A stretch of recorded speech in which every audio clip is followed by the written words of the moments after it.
Hashtag the reason you lose motivation after starting something new. You start something, a project, a habit, a version of yourself you've been planning for months. The first few days feel electric.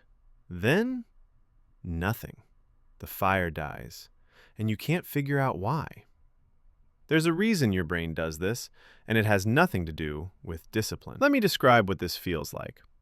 You decide you're going to change. Maybe it's writing every morning, learning a language, building something that matters. Week 1, you're awake at 5 a.m., energized, focused. Week 2, you're still going, a little tired, but committed. Week 3, you wake up and the pull isn't there anymore. It's not that you decided to quit, it's that the wanting just evaporated. And here's what makes it worse.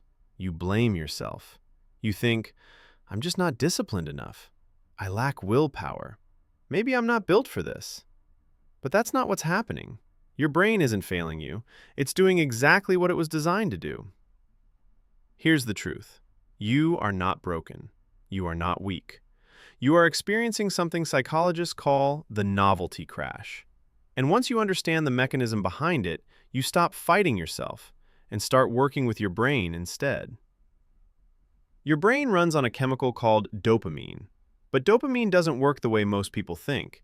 It's not the pleasure chemical, it's the anticipation chemical. Dopamine rises when your brain predicts a reward, not when you get it, when you expect it. This is why the beginning of anything new feels so good.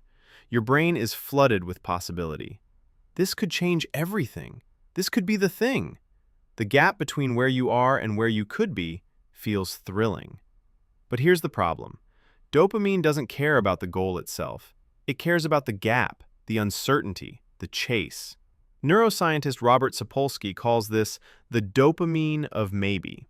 And once that gap closes, once your brain realizes the work is predictable, that it knows what's coming, dopamine drops. The novelty wears off. And suddenly, the same activity that felt exciting last week now feels like effort. This isn't laziness, it's neurochemistry. Your motivation didn't leave because you're undisciplined. It left because your brain stopped predicting reward. So how do you keep going when the spark fades? You don't fight the crash, you design around it. Here are 5 principles rooted in how your brain actually works. First, shrink the dopamine window. Your brain loses interest in long-term goals because they're too far away. The solution? Create micro-rewards inside the process. Don't just aim to finish the book. Celebrate finishing the page, the paragraph, the sentence. Psychologist B.J. Fogg calls this shrinking the behavior. The smaller the win, the faster the dopamine loop closes, and the more your brain stays engaged. Second, introduce variable uncertainty. Remember, dopamine loves the maybe, so give your brain something unpredictable to chase.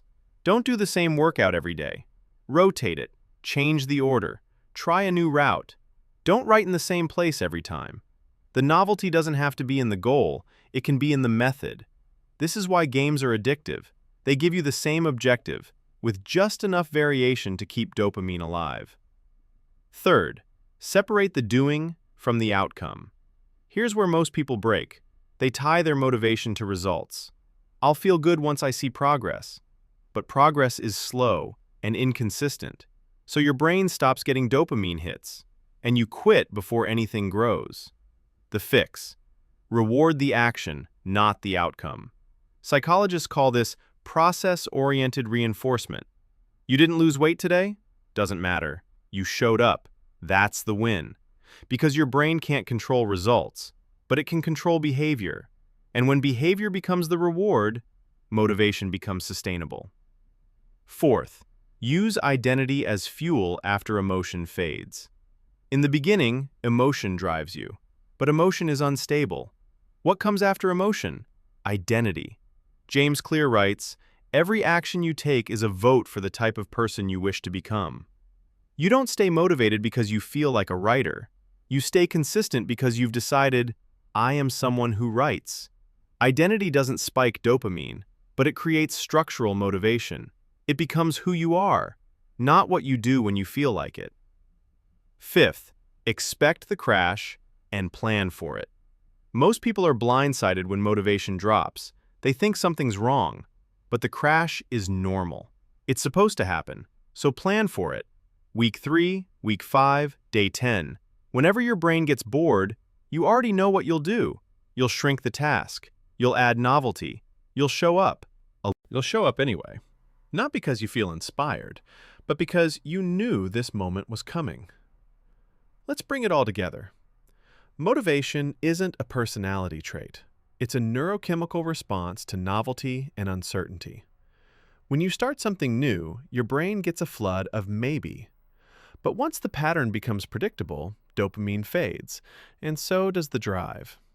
The answer isn't to fight yourself. It's to understand the system. Shrink your wins. Introduce variation. Reward the process, not the result. Build identity, not emotion. And expect the crash. Because once you stop seeing it as failure, it just becomes part of the design. You were never supposed to stay excited forever. Your brain wasn't built that way.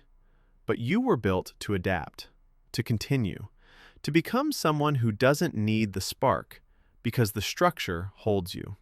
The motivation will come and go. That's fine. What matters is that you're still here, still moving, still building, not because it feels good, but because you decided it matters. And that's stronger than any feeling.